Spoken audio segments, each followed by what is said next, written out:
It was always cold inside St. Merrill's, even in late spring, the kind of damp cold that clung to old stone and older secrets.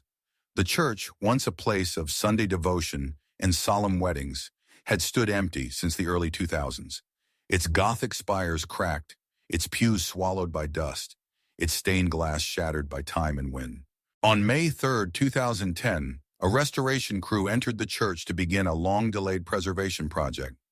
The diocese had approved state-funded repairs to stabilize the foundation and preserve the history of the building. But what the crew discovered behind a plastered confessional wall that morning would never make it into the official reports.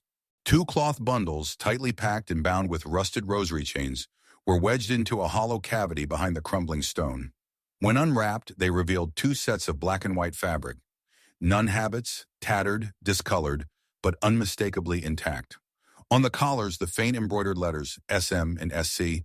Within hours, the police sealed off the church, claiming structural instability. But by evening, local forums were already ablaze with speculation. The two nuns, Sister Miriam and Sister Colette, gone without a trace since 1982. The story had haunted the nearby community for decades. People remembered the search parties, the candlelight vigils, the way the other sisters had offered clipped statements, while the priest behind them said nothing at all. No graves, no funerals, just silence. Then nothing, until now. Clara Duval had never intended to come back to Brier Falls. The town was too small, too gray, and too full of ghosts she'd worked hard to forget. But when the State Historical Board had contacted her about overseeing a religious architecture documentation project at St. Morel's, she couldn't say no, because of her mother. She had grown up hearing whispers that made no sense. On good days, her mother would sit by the window and hum hymns from memory. On bad days, she would curl into the couch and whisper strange warnings. They're still listening. Don't ever sit near the red door. Or the women, they didn't leave. They were folded in. Clara was 16 the first time she visited St. Morel's. Her mother had walked her into the sanctuary like she was returning to the scene of a crime. She said nothing, only knelt and stared at the altar for what felt like hours. When Clara asked her about it later, her mother just said, "This is where the silence began." She arrived in Brier Falls late on a rainy Tuesday, pulling into the parking lot of the vacant church under the gray skies of early evening. The heavy stones of St. Morel's loomed ahead, streaked black with age and rain, its iron gate creaking open at her touch. Inside, a foreman named Wren met her with a flashlight and a contractor's scowl. "You're the historical consultant?" he asked. "They said you wouldn't be here until Thursday." "I changed my plans," Clara said, brushing past him. He hesitated. "We already opened something you should see." She followed him through the side aisle and into the confessional chamber, an old wooden structure that jutted from the stone wall like an appendix of guilt. The central kneeling bench was splintered, the curtain torn. Wren pointed to the far wall, where plaster had been stripped to reveal jagged stones. In a small square cavity, just above waist level. "We thought it might be a rat's nest or something," he said, "but we pulled this out." He gestured to two plastic evidence bags resting on a table nearby. Inside were the remains of the nun habits, faded black wool, white linen trim, and rusted rosary chains twisted into knots. Clara stepped closer, swallowing against a sudden tightness in her throat. On one collar, stitched by hand, were the initials SM. The other, SC. "Do those mean anything to you?" Wren asked. Clara didn't answer, because in her childhood home, there had been a framed black and white photo in the hallway. Two women in habits, standing in front of the church, smiling. She'd asked her mother once who they were. They were the ones who stayed. That night, Clara checked into a motel on the edge of town. She sat on the bed in silence, staring at a printed copy of the police report from 1982 she'd pulled from the state archives months earlier. Disappearance date, April 9th, 1982. Subjects, Sister Miriam Elway, age 29, Sister Colette Duran, age 31. Last seen after evening prayers in the St. Merrill's Bell Tower. Reported by Sister Eleanor, Mother Superior. Initial findings. No signs of forced entry or struggle. Rosaries scattered near confessional. Bell tower door locked from the inside. No fingerprints. The report ended with a line typed in all caps. "No further investigation required. Ordered closed by diocesan authority." Clara stared at the page until the words blurred. In the silence of the room, she thought she heard something. A soft knock. Not at the door. From the wall behind the headboard. 1, 2, 3. Like fingernails. She froze. Then slowly turned off the lamp and waited in the dark. Morning sunlight spilled through the motel window, but Clara hadn't slept. She stared at the wallpaper behind the headboard, hands still resting on the small flashlight she'd kept on all night. She hadn't heard any more knocking, but something in the silence unsettled her more than the sound had. She dressed quickly and returned to St. Morel's before the crew arrived. Wren wasn't there yet. The church stood alone, gray and brooding, its stone ribs stretching up into a pale sky. Inside, the light was sharp and cold. Dust motes shimmered in the sunbeams filtering through the stained glass. Clara walked slowly toward the confessional, heart pounding. She knelt where the habits had been found. The stone wall behind the wooden lattice looked ordinary, cold, uneven, harmless. But when she pressed her fingers to it, the chill went straight through her skin. As if the wall wasn't solid, as if it was holding something back. She pulled out her phone and began taking pictures. Details mattered. Every groove, every seam. One photo showed something she hadn't seen with the naked eye. A tiny marking etched just above the seam where the stone had been pried open. A symbol. 2 interlocked circles with a vertical line running through them. Not decorative, not architectural. Intentional. Clara enlarged it. Her breath caught. She'd seen this before. In one of her mother's notebooks. She hurried back to her car and drove straight to the assisted living facility where her mother now resided. Rose Duval had been diagnosed with early-onset dementia 4 years ago. Some days she barely recognized Clara. Other days, she'd murmur things Clara couldn't make sense of. But today Rose was lucid. She sat upright in her chair, staring out the window as if she'd been expecting her. Clara sat beside her. "Mom, do you remember St. Meryl's?" Her mother didn't answer. Clara pulled out the photo and zoomed in on the etched symbol. "Do you remember this?" Rose's eyes focused on the image. For a moment, her fingers trembled. Then she whispered, "The mark of transference." Clara blinked. "What?" Rose turned toward her, her voice low and urgent. "They used it when they prepared someone for shifting." "Shifting what?" "Guilt, memory, sin. It's an old rite. They don't talk about it anymore. Not in public. But back then," her voice trailed off. Clara leaned in. "Back when?" "When I was a girl," Rose said. "They taught us silence was holy, that some truths were too heavy for the flock. But the sisters, they saw something. The younger ones. Colette, Miriam, they tried to stop it, and then they disappeared." Rose's hand tightened around Clara's. "No, baby, they were taken. They were used." Clara pulled away, trying to keep her breath even. Why would the church hide something like this? Rose looked down. Because they're not afraid of evil. They're afraid of the people who survive it. Back in her car, Clara's hands shook as she scrolled through the photos she had taken. The marking, the fabric, the room. Her mother's words rang in her ears. The mark of transference. She opened her laptop and searched church rites and rituals. Most were harmless ancient cleansing traditions, baptisms, the blessing of objects. But then she found a footnote in a 1907 Latin manuscript archived by the Vatican. Translatio Poenitentiae. Translation, the shifting of penance. A forbidden rite. Never officially recorded in modern liturgy. Mentioned only in exorcism texts. It allowed a person to transfer unbearable spiritual burden, memories, sins, guilt onto a willing vessel, or an unwilling one. Clara stared at the screen. She returned to St. Meryl's just after dusk. The site was closed, no crew, no Wren. Just her. She used the key the diocese had given her, stepped inside, and locked the door behind her. The church groaned like an old ship. Her footsteps echoed on the stone. She made her way to the apse behind the altar, where a narrow staircase wound downward into the old crypt. The diocese had sealed it decades ago, citing dampness and instability. She descended carefully.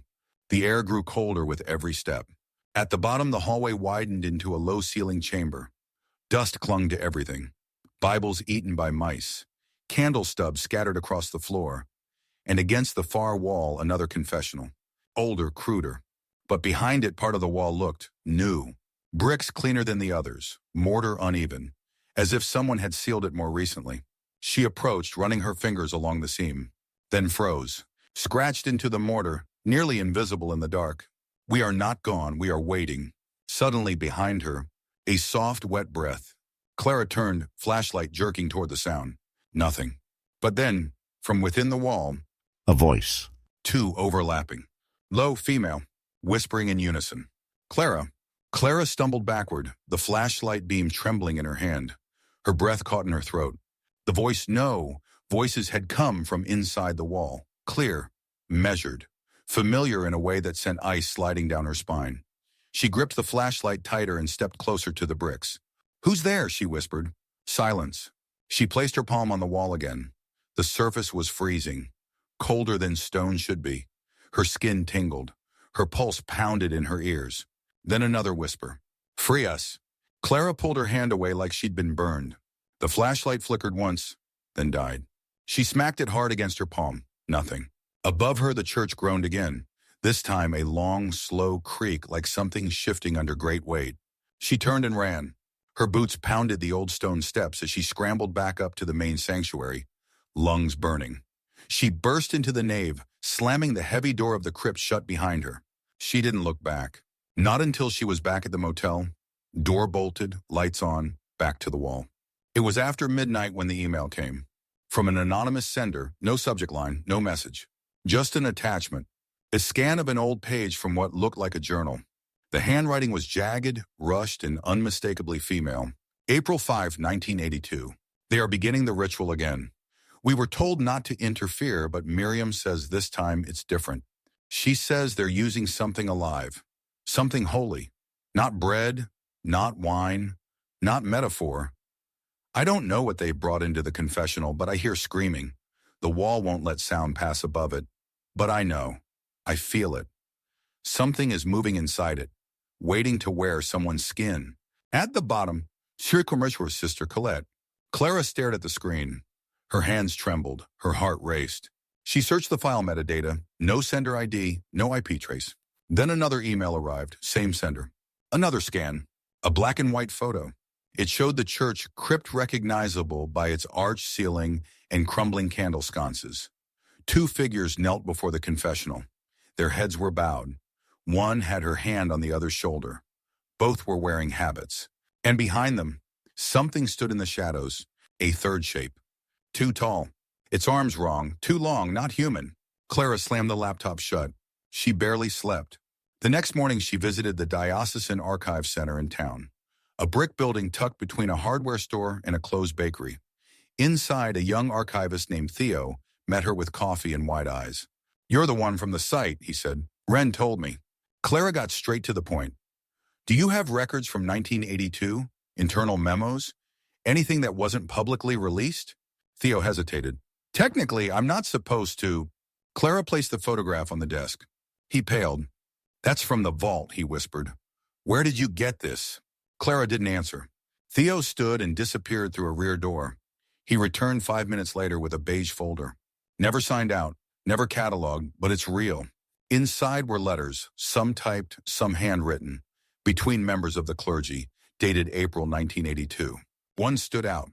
A note from Father Elias Marrow, then head priest at St. Merrill's. "The women are becoming a threat. They speak of what they saw.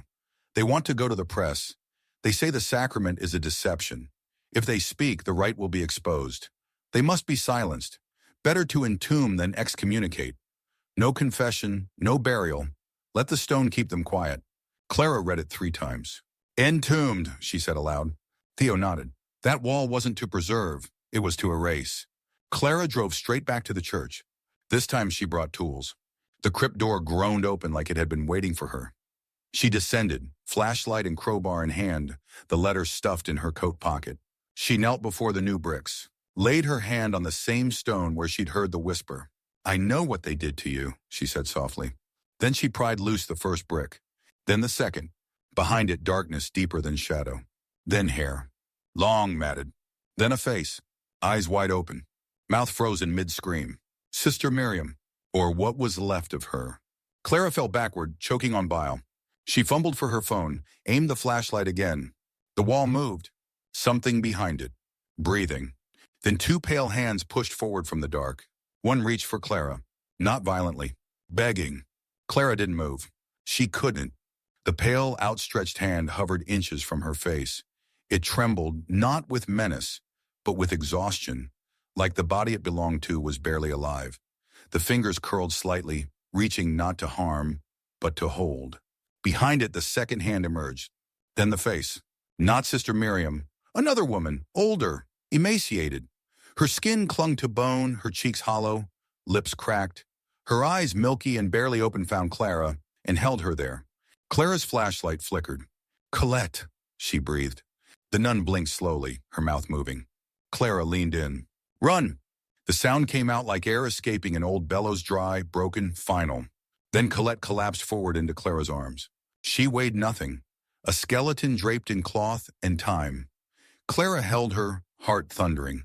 The crypt pulsed with cold air, as if something deep beneath had stirred. The wall behind the cavity trembled. A low groan echoed from the stone itself. A second presence, still buried, still alive. Clara scrambled to her feet, dragging Colette's frail body toward the steps. She reached the top of the crypt, kicked the door open, and pulled them both into the sanctuary. She dropped to her knees beside the altar, panting. Colette's breathing was faint, raspy. Clara grabbed her phone, hands shaking, and dialed 911. "Emergency services. I'm at St. Meryl's. I found someone, alive, in the church crypt. Please." "Ma'am, can you repeat that?" Clara glanced down. The line was dead.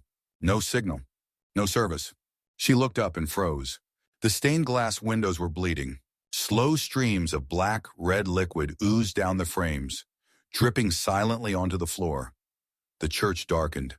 The candles on the altar flickered, even though no flame touched them. Colette stirred, her voice barely audible. "You broke the seal." The floor beneath Clara groaned. The air turned electric. "You have to finish it," Colette rasped. "You have to put it back." "What is it?" Clara cried. But Colette only whispered, "He wore the collar, but he wasn't one of them." Then her eyes rolled back, and her body went limp. Dead. Again. Maybe for good this time. Clara backed away, crawling toward the nave doors. But the heavy wood slammed shut on its own, a thunderous boom that echoed through the rafters. Something moved in the shadows beyond the pews. Not fast, not animal. Tall, deliberate. Clara turned and ran to the sacristy, slamming the door behind her. She locked it with shaking hands. The room was dark, cramped, lined with dusty vestments and locked drawers. She grabbed the old ceremonial cross hanging on the wall, heavy brass, a relic, and clutched it like a weapon. Outside, something brushed the door. A long drag, like a hand testing the frame. Clara whispered a prayer. Even though she didn't believe in God, the dragging stopped. Silence, then footsteps. Retreating. She waited 10 full minutes before opening the door a crack. The sanctuary was empty. The black fluid on the windows was gone. The body gun. Even the bricks she had removed in the crypt had been resealed. Seamless, untouched. Like none of it ever happened. She fled the church before nightfall and drove aimlessly for hours, ending up at a rest stop on the highway.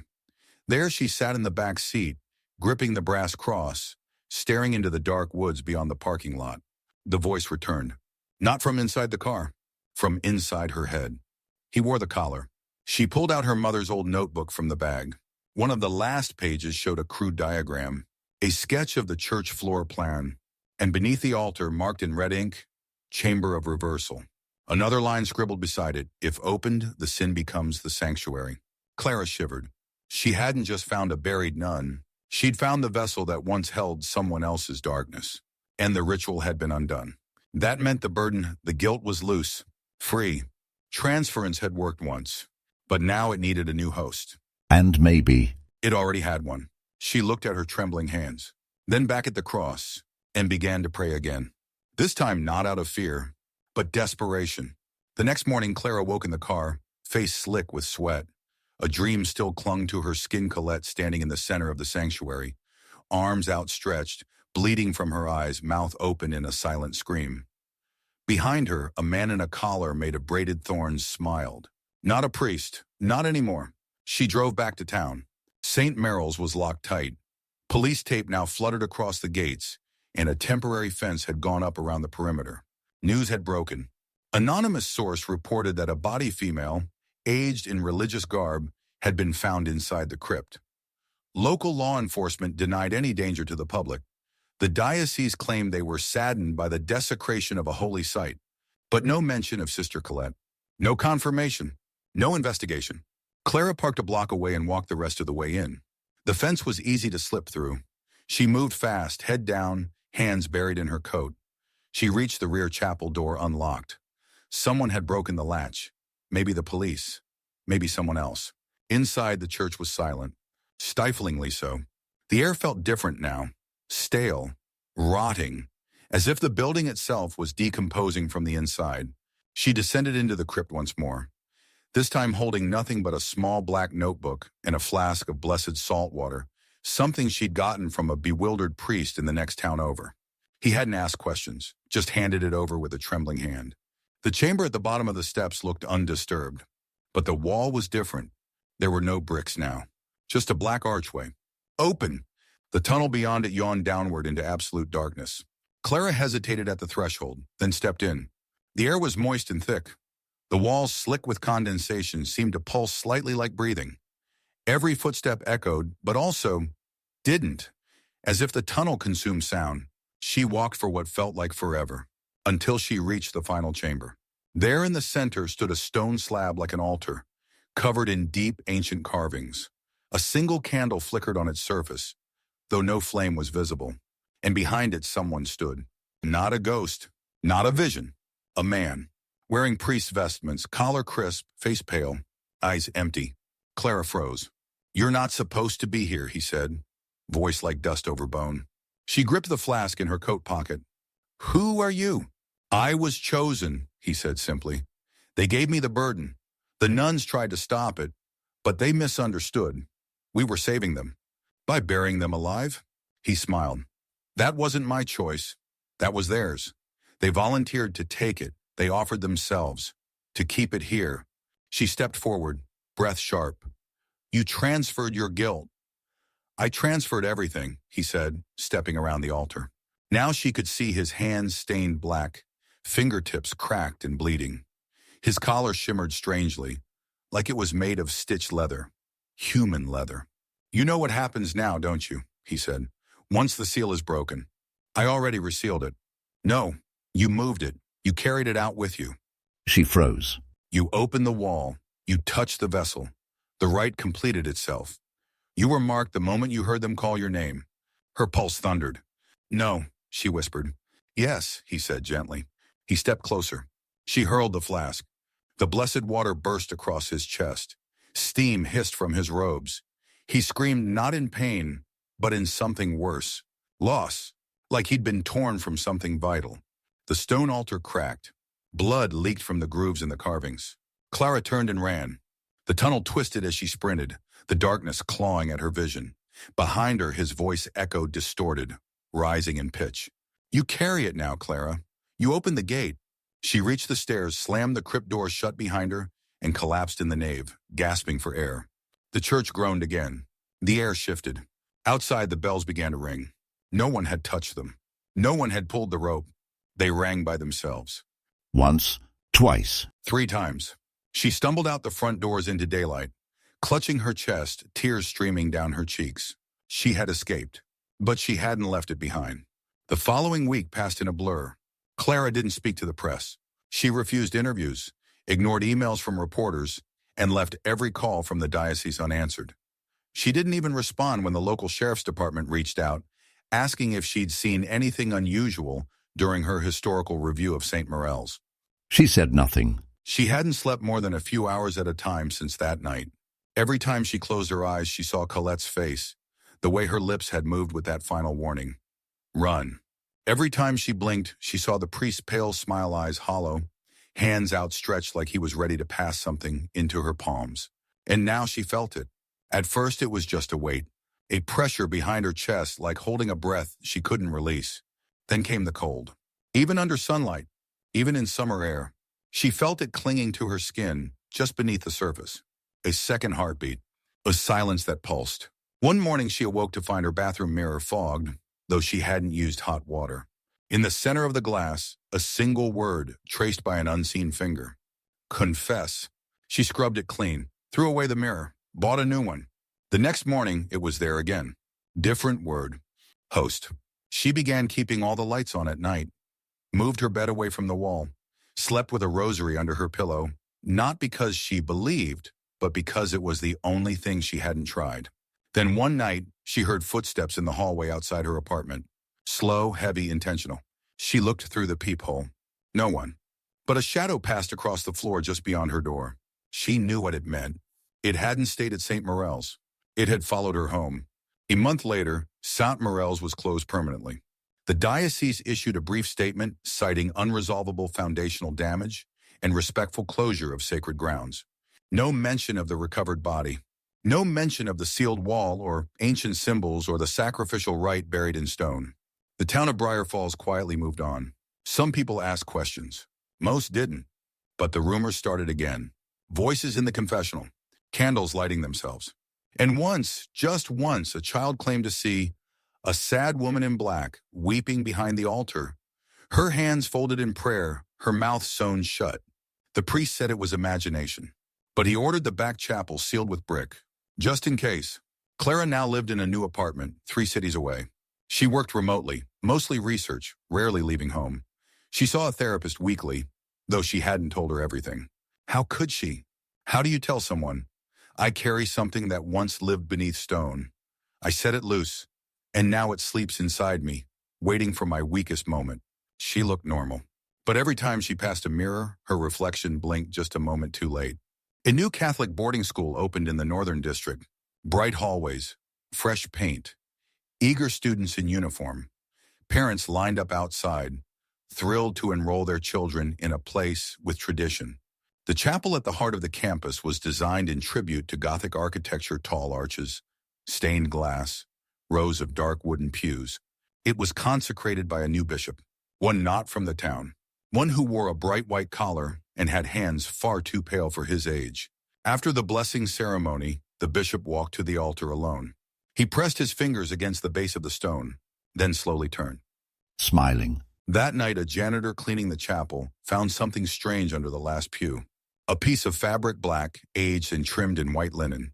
It looked like a torn piece of a nun's dress. He turned it over, curious. Faintly stitched along the edge, barely visible in the low light. Siu. He shrugged and stuffed it in his pocket. But as he left the church and walked across the empty parking lot, a soft female voice whispered his name. Once, twice. Then silence. He turned. No one there. But in the distance, the chapel bells began to ring, and no one had pulled the rope.